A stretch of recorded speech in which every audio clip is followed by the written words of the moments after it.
¿Cómo estás, Israel? ¿Escuchando a Peso Pluma? Hola Armando, ¿cómo están? Sí, ¿cómo ves al famoso Peso Pluma? ¿Y eso? El que quieren vetar en Viña del Mar, ¿no? ¿Sí sabías? No sabía, pues que lo lleven al Super Bowl, pues qué caray. Estaría bien, ¿no? Para el día de hoy. Pues lo quieren vetar porque es la narcocultura, dicen allá en Chile. Sí, hombre, pues también polémico el buen Peso Pluma. ¿De qué nos vas a hablar hoy en Comentócrata, Israel? ¿Cómo ves si delegado político del presidente Andrés Manuel López Obrador presentó el libro de despedida? Se llama Gracias. Presentó reformas constitucionales, propuestas para reformas constitucionales que tienen, pues creo, calado social, político sobre todo. ¿Cómo ves ese tema del presidente? No, pues me parece muy bien y sin duda ha generado mucha polémica, ¿eh? Sí, porque tiene ahí revelaciones que ya platicaremos.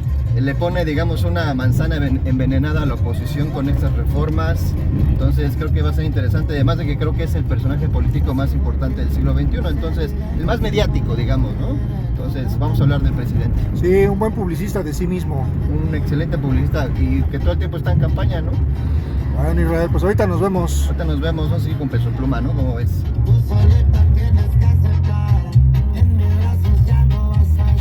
Bienvenidos una vez más a su espacio de Comentócrata de Palestra con Israel Calderón. Israel, gracias, el nuevo libro de López Obrador.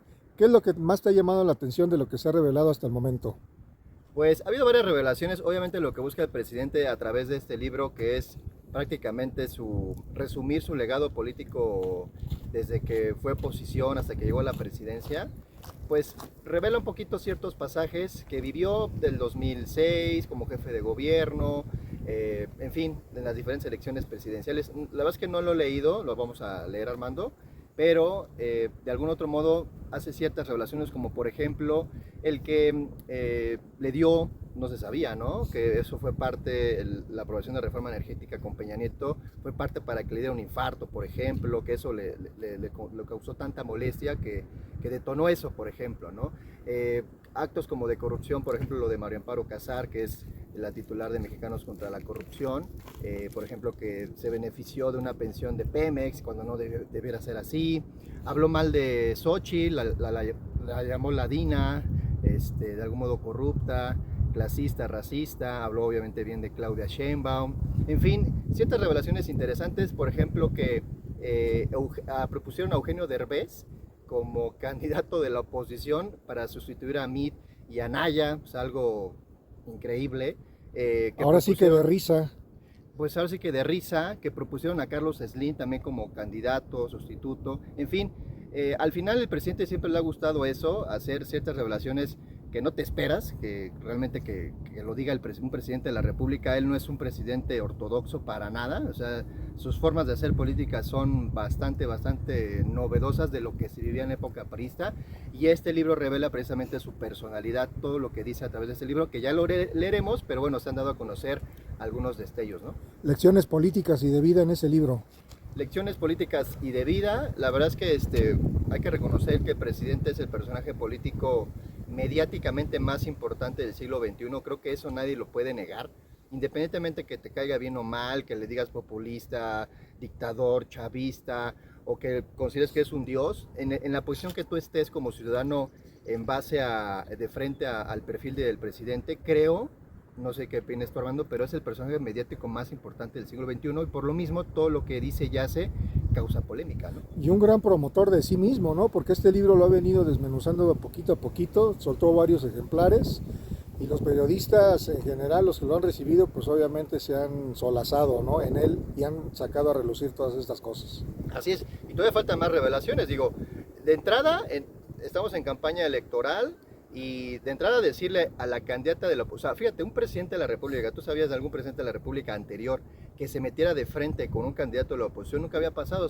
Forma parte de las nuevas formas políticas que de algún modo forman parte del legado político del presidente. Le llamó ladina, la llamó corrupta, la llamó clasista, racista. Tengo entendido que Xochitl todavía no ha contestado, no ha respondido, pero son palabras fuertes de un presidente hacia una candidata de la oposición, por ejemplo, ¿no? Pues sí, ahora sí que es mala publicidad. Yo creo que fue una mala idea de Xochitl ampararse, porque pues a final de cuentas el presidente López Obrador ya no le puede hacer publicidad en las mañaneras, y sin embargo a través de este libro pues vuelve a surgir la otra Xochitl. Así es, así es.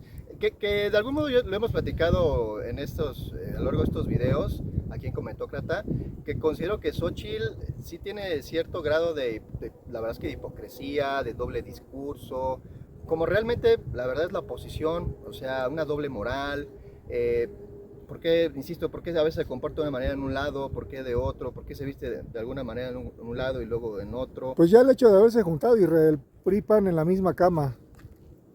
Ese amaciato está, la verdad es que ya lo había denunciado, fíjate, es parte de las revelaciones que en su momento el presidente hizo. Él lo decía, yo recuerdo desde que era jefe de gobierno, este amaciato del PRIAN.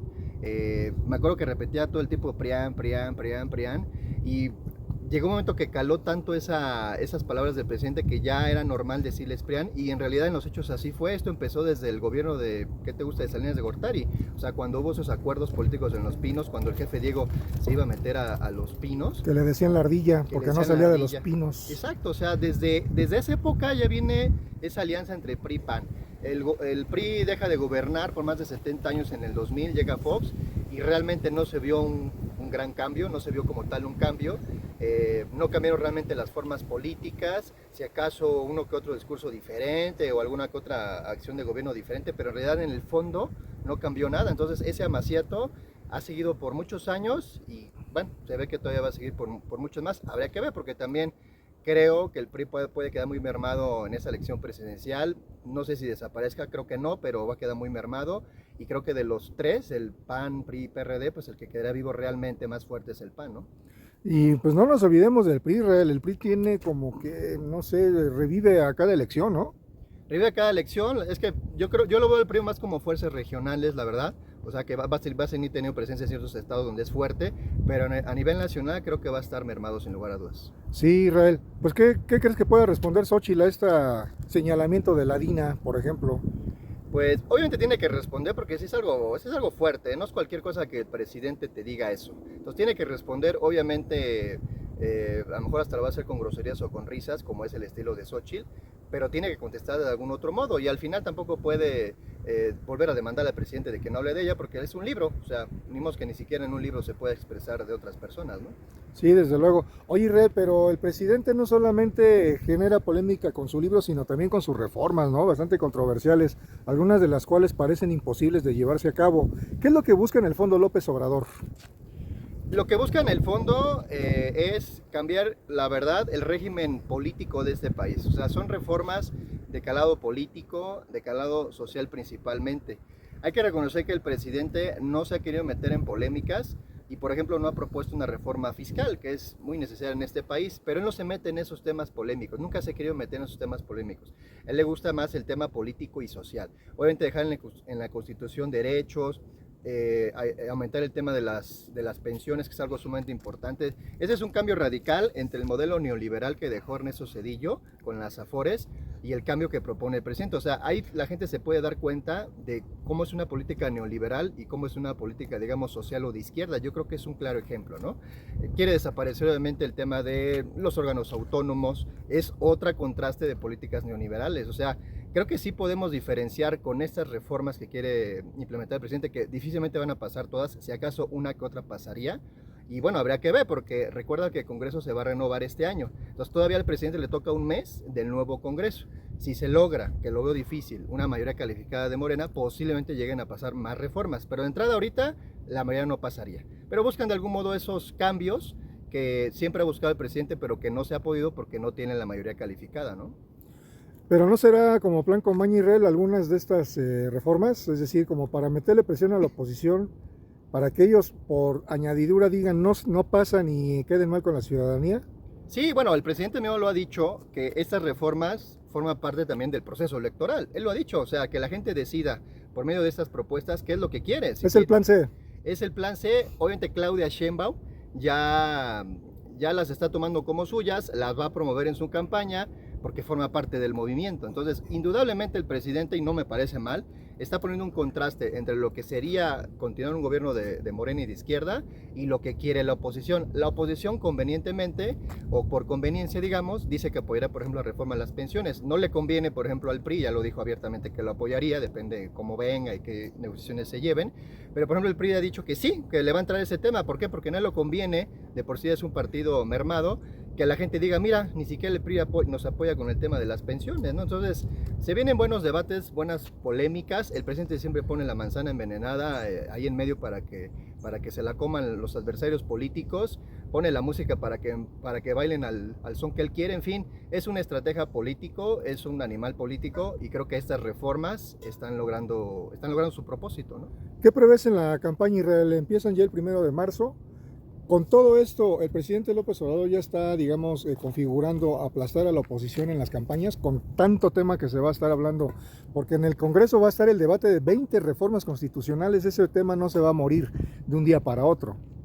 Efectivamente, o sea, es que es meterse a la campaña electoral, la verdad considero de manera estratégica e inteligente. Insisto, es un animal político, o sea, ¿cómo se hubiera metido?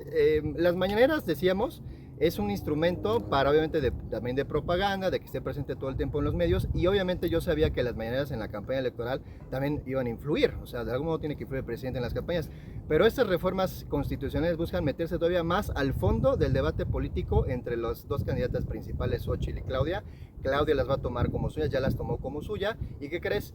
Xóchitl obviamente va a estar en contra de varias reformas, y de ahí se va a agarrar para hacer los debates. Incluso no dudes que en los debates presidenciales pues salgan a reducir estas reformas, ¿no? Sí, seguramente, y ya la misma Xóchitl dijo que inclusive está pensando en regresar al Senado para seguir viviendo del erario. No le ha bastado con todo lo que se ha embolsado de sus contratos leoninos e ilegales.